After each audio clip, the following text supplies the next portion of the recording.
All right, let's jump right in. Today, we're diving into a truly fascinating life journey and the deep philosophy behind it. Everything we're unpacking today comes directly from Guide Xunfeng, the founder of Life Qianyuan. He wrote this piece called Speaking Honestly About Life, Why We All Need Guides. And in it, he breaks down exactly why we simply cannot navigate this crazy river of life without some direction from others. And this isn't just some abstract pie-in-the-sky theory either. This is hard-earned wisdom drawn straight from his own personal experiences. So, Xunfeng starts us off with a pretty stark but honestly very real warning. He says that without a guide, our whole existence just becomes bewildered. It's a sorrowful way to live. He asks this amazing rhetorical question. Are you wandering blindly in the spider's web cave? Without someone to point the way, we're basically just fumbling around in the dark, totally lost in a web of confusion. I mean, we've all felt that at some point, right? And this brings us to a brilliant point he makes really early on. A true mentor, a real guide. They illuminate the road ahead, sure, but they definitely don't carry you. They show you the path, but you are the one who has to actually walk it. Having someone like that in your life is a massive blessing, but the footwork, that's all on you. Part 1, The Philosophy of Guidance. Historical titans versus everyday mentors. Let's see how this actually plays out in our real lives. Now, what's really interesting here is how broad Xunfeng's definition of a mentor actually is. Sure, on one hand, you've got the grand spiritual titans of history, Jesus, Sakyamuni, Muhammad, Laozi. But on the other hand, he totally shifts the spotlight to the everyday people around us, your colleagues, your friends, even your spouse. Because more often than not, it's actually these ordinary folks who act as our guides during those critical, everyday turning points. Moving to Part 2, The First Guide, The Lighthouse. Xunfeng's own journey really kicked off thanks to an everyday guide, a college principal named Guo Xinjian. In a totally chance encounter, this principal drops a piece of advice that completely alters Xunfeng's trajectory. He tells him, never stay long in a place that doesn't align with your ideals. Just like that. It acted as a literal lighthouse for him.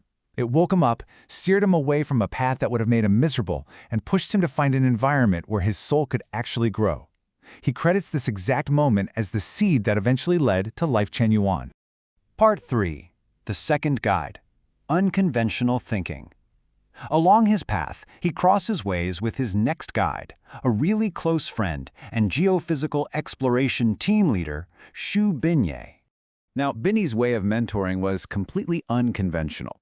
Through their conversations, he taught Xunfeng this concept of visualized thinking. Basically, it's the ability to look right past common, everyday norms and see the world through a totally different lens. It's almost like giving someone X-ray vision to see the hidden layers of reality. This absolutely expanded Xunfeng's cognitive boundaries. Part 4, The Third Guide, Visionary Wisdom. But okay, the absolute most dramatic crossroads, that happened thanks to his third guide, his wife, a woman with just incredible foresight. Picture this massive dilemma.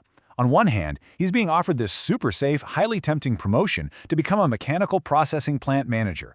It's the ultimate iron rice bowl. Totally secure, right? But on the other hand, the alternative is to drop all of that and go abroad as an interpreter. Does he stay in his comfort zone, or does he take a massive leap of faith right into the unknown? When he tells his wife about this struggle, she absolutely cuts right through the hesitation. She tells him that a true man's ambitions should reach way beyond his current circumstances. Her exact point was, even if you become the plant manager or a governor, aren't you still just a cog in the machine? She just says, go abroad. That decisive, visionary push forced him to look past mundane interests and chase the true core themes of life. Part 5, The Culmination, The Birth of Life Qianyuan.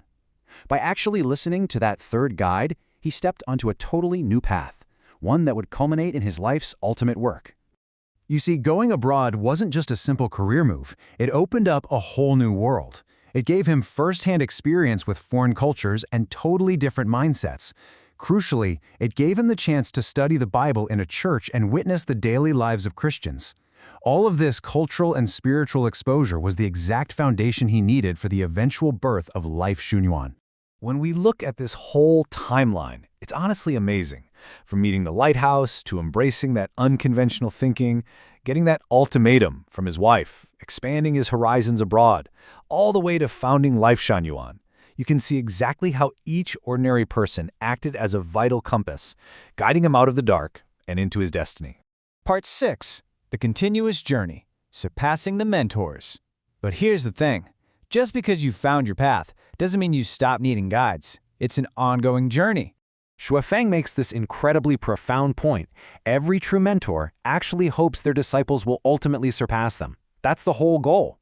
He says that to truly repay the grace of our mentors, yes, even historical titans like Lao Tzu or Jesus, we have to actively strive to go beyond their teachings.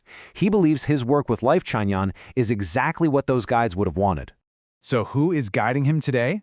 Well, Shuifeng looks straight at the members of his own community, the celestial members of Life Chanyuan. They are his mentors now. He absorbs their daily wisdom, their humor, their wit.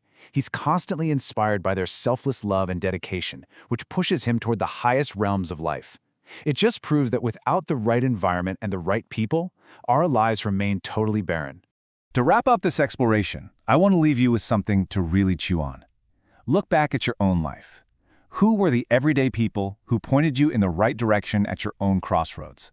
And more importantly, look around you right now. Who is illuminating the critical turning points on your journey today? Find them, listen to them, and then boldly walk your own path.